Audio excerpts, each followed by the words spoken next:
दोस्तों, जीवन में जन्म मृत्यु का चक्र तो स्वाभाविक है, लेकिन दुख तब होता है जब किसी के घर में मृत्यु हो जाती है और वो भी पंचक में मृत्यु हो जाती है। ऐसा माना जाता है कि पंचक में मृत्यु होने से घर में 5 मृत्यु और होती है। तो क्या है पंचक का पूरा सच?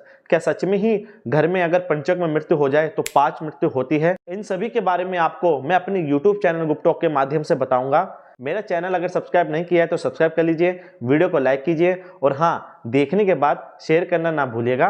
तो आइए जानते हैं। नमस्कार दोस्तों, मेरे YouTube चैनल गुप्टॉक में आपका स्वागत है। सबसे पहले तो ये जानते हैं कि पंचक होता क्या है। दोस्तों, 27 नक्षत्र होते हैं। 27 नक्षत्र में से जो आखिरी के नक्षत्र होते हैं उनमें यदि मरण होता है, मृत्यु होती है, तो उसी को पंचक कहा जाता है। इसमें एक बात और आपको ध्यान देनी है दोस्तों, इन नक्षत्र में अगर किसी का जन्म भी होता है तो वह भी पंचक में गिना जाता है। शास्त्रों में ऐसी मान्यता है कि ये जो आखिरी के नक्षत्र है दोस्तों, यदि इनमें किसी की जन्म या मृत्यु हो जाए तो उनको पंचक में गिना जाएगा। वह 5 बार होना तय अवश्य है। तो वह नक्षत्र कौन से है, पहले बारी बारी से उसको समझ लेते हैं दोस्तों। पहला नक्षत्र है दोस्तों धनिष्ठा नक्षत्र, दूसरा नक्षत्र है शतभिषा नक्षत्र, तीसरा नक्षत्र है पूर्व भाद्रपद नक्षत्र, चौथा नक्षत्र है उत्तरी भाद्रपद नक्षत्र और पांचवा और आखिरी नक्षत्र है रेवती नक्षत्र। दोस्तों, ये जो नक्षत्र है यदि इनमें किसी की मृत्यु या जन्म होता है तो उनके घर में पंचक लगता है। पंचक मृत्यु का ही नहीं अपितु जन्म का भी माना जाता है। दोस्तों, अब आपको ये बताएंगे कि कौन से नक्षत्र में कौन सा पंचक लगता है। सबसे पहले बात करते हैं धनिष्ठा नक्षत्र के बारे में। यदि किसी का जन्म मरण धनिष्ठा नक्षत्र में होता है तो 5 मृत्यु या 5 जन्म उस शहर में, उस गांव में अवश्य होगा जहां पर धनिष्ठा नक्षत्र में घटना घटी है। अब शतभिषा नक्षत्र की बात करें दोस्तों, यदि शतभिषा नक्षत्र में किसी का जन्म या मरण होता है तो उसी कुल में जिसकी मृत्यु हुई है उसी कुल में 5 जन्म या 5 मरण अवश्य होते हैं। अब बात करते हैं दोस्तों पूर्वा भाद्रपद नक्षत्र की। यदि इस नक्षत्र में किसी का जन्म मरण होता है तो उस गली में, उसी मोहल्ले में जन्म मरण अवश्य होता है।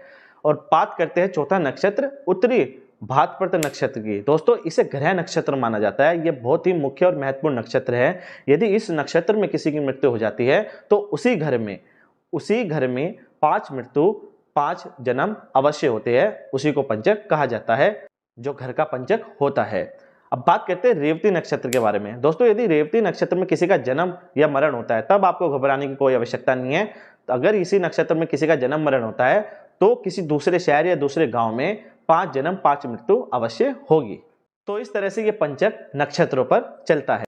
अब आपको बताएंगे यदि आपके घर में पंचक में किसी की मृत्यु हो जाए तब आप क्या उपाय करें जिससे पंचक का प्रभाव आपके घर में बिल्कुल भी ना पड़े और आप खुशहाल जीवन जी सके। दोस्तों, यदि जन्म होता है तो नजदीकी ब्राह्मणों के पास जाकर के आप एक अच्छा सा पूजा पाठ करा सकते हैं। पूजा पाठ कराने के बाद आपके पास पंचक का दोष बहुत कम हो जाएगा दोस्तों। लेकिन मृत्यु हो गई तो क्या करें? तब शास्त्रों में कहा गया है यदि किसी जीव की मृत्यु हो जाती है, किसी व्यक्ति की मृत्यु हो जाती है, तब आप क्या करें? तब आपको अर्थी के साथ जब आप उनका अंतिम संस्कार करें उस व्यक्ति का, तब आपको उनके साथ 4 नारियल रख देने हैं। एक ये उपाय है दोस्तों। दूसरा उपाय है दोस्तों, आप कुशा के 5 पुतले उस अंतिम संस्कार में डाल सकते हैं जिसे पंचक संपूर्ण माना जाता है। और उसी के साथ साथ आप जौ के आटे की 5 पीढ़ियां भी बना सकते हैं। तो शास्त्रों के अनुसार ये कुछ उपाय है, और भी बतेरे उपाय है जिसे आप करते हो तो आप पंचक से बच सकते हो। लेकिन इसी के साथ साथ मैं आपको एक बहुत ही बेहतरीन उपाय ये भी देना चाहूंगा दोस्तों। यदि किसी की पंचक में मृत्यु हुई है तो आसपास जो भी अच्छा तीर्थ स्थान हो, जैसे देवप्रयाग है दोस्तों, मणिकर्णिका घाट है दोस्तों, यदि आप यहाँ पर अंतिम संस्कार करवाते हो और या आप 4-5 नारियल अंतिम संस्कार के साथ रख देते हो, या 5 कुशा के पुतले रख देते हो, जौ के आटे की पीढ़ियां रख देते हो, या और भी जो ब्राह्मण देव आपसे कहे वह कर देते हो, तब आप बहुत ही आसानी से पंचक से बच सकते हो दोस्तों। आपके घर में जब भी मृत्यु होती है दोस्तों पंचक में, तब आप किसी ब्राह्मण देव से सलाह अवश्य लेते हो। यदि आपको वह ब्राह्मण देव यह ना बता पाए तब आप उनसे इसके बारे में जो उपाय बताइए अवश्य कहिएगा, और ब्राह्मण देवों के हाथों ये उपचार अवश्य कराएगा। क्योंकि ये उपचार आपके हाथों से नहीं, या तो चंडाल आदि के हाथों से लगता है, या कोई ब्राह्मण देव सलाह देता है तो उनके द्वारा इसका उपयोग किया जाता है। दोस्तों, जब आप ये सब उपाय कर लेते हो तो उसके बाद फिर आप घर आते हो। जब आप घर आते हो या जहां पर भी आप ठहरते हो अंतिम संस्कार के बाद, तब आप ये सोचना कि ऐसा दोष मेरे कुल में क्यों आया कि हमारे कुल की मृत्यु पंचक में हुई है। तब आपको कुछ उपाय ये करने हैं कि नाम जाप करना है। यदि आप अपने जीवन में कुछ पाप कर्म करते हो तो आपको सबसे अच्छा पता होता है कि आप क्या पाप कर्म करते हो, तो उन सब का त्याग कर देना चाहिए क्योंकि वो पूर्वजों को सताते हैं। और नाम जाप आपको प्रतिदिन करना चाहिए। और जब आप सूतक से निर्वत हो जाए तो बड़े बड़े जिस भी देवी देवताओं को आप मानते हो हवन यज्ञ पूजा पाठ आप अवश्य कराइएगा ताकि आपके घर में किसी की भी पंचक में मृत्यु ना हो। तो ये था पंचक का संपूर्ण एक छोटा सा ज्ञान जो हमने अपने YouTube चैनल गुप्टो के माध्यम से आप तक पहुंचाया है ताकि आपको सच पता लग सके और आप डरे नहीं।